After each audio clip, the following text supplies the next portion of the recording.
আসসালামু আলাইকুম প্রিয় দেশবাসী। এই মুহূর্তে আমরা আছি সুলতানুল আউলিয়া হজরত শাহ আলী বগদাদী রহমতুল্লাহ আলাইয়ের মাজার শরীফ মাঠ প্রাঙ্গণে।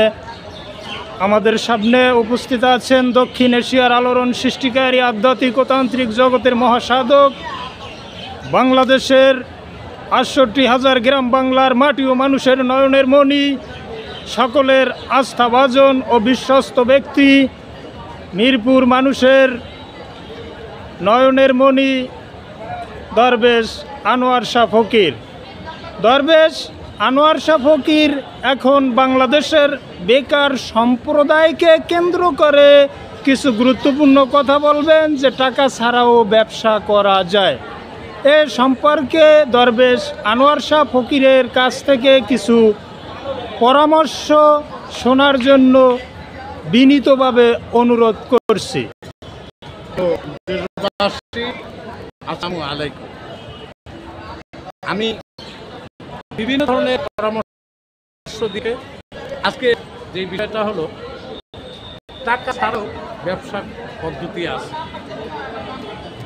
সেই ব্যবসাগুলো হলো এরকম: আপনাদের যার টাকা নাই, আপনি যদি একটা সেলসম্যানের দোকানে কাজ করেন, আপনি সেখান থেকে বেতন পাবেন।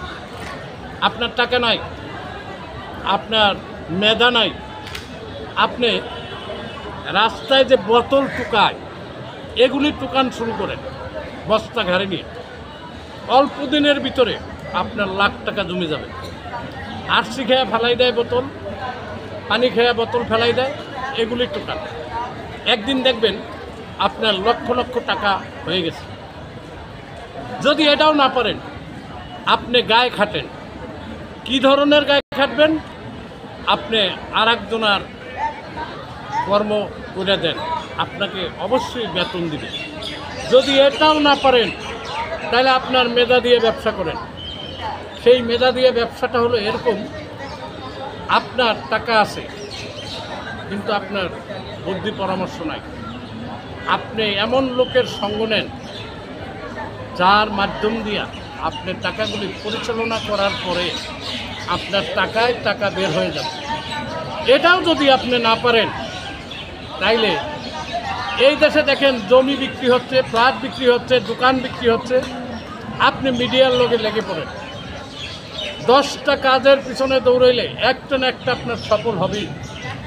আপনার চলার মতো পয়সা হয়ে যাবে। এরপর আপনি একটা ব্যবসা বাণিজ্য করেন, একদিন না হয় একদিন আপনার হাতে সফল চলে আসবে। অতএব বেকার, আমি মনে করি অভিশাপ। যারা বেকার আছেন তারা যে কোনো একটা কাজে লেগে পড়েন। আল্লাহ চাহে ওটার উপরে আল্লাহ নিজেই রহমত নাজিল করবে। আল্লাহ কিছুই করে দেন না কাউকে। আপনি কিছু করলে তার উপরে আল্লাহ রহমত নাজিল করে। আপনি কিছু করলে তার উপরে দেশবাসী সকলে মিলে আপনাকে সহযোগিতার হাত বেড়াই দেয়। তাই টাকা ছাড়া যে ব্যবসা আছে, এটা আপনাকে বুঝিয়ে দিলাম। এই বলে এখানে রাখছি। দেশ ও দেশের বাইরে যারা আছেন, আমার কথাগুলো একটু মনোযোগ সহকারে শুনবেন।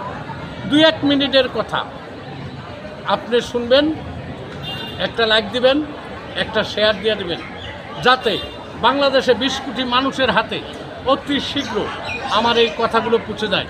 তাই বাংলার থেকে বেকারত্ব সমস্যা সমাধান হবে। এই বলে এখানে রাখছি। আল্লাহ হাফেজ।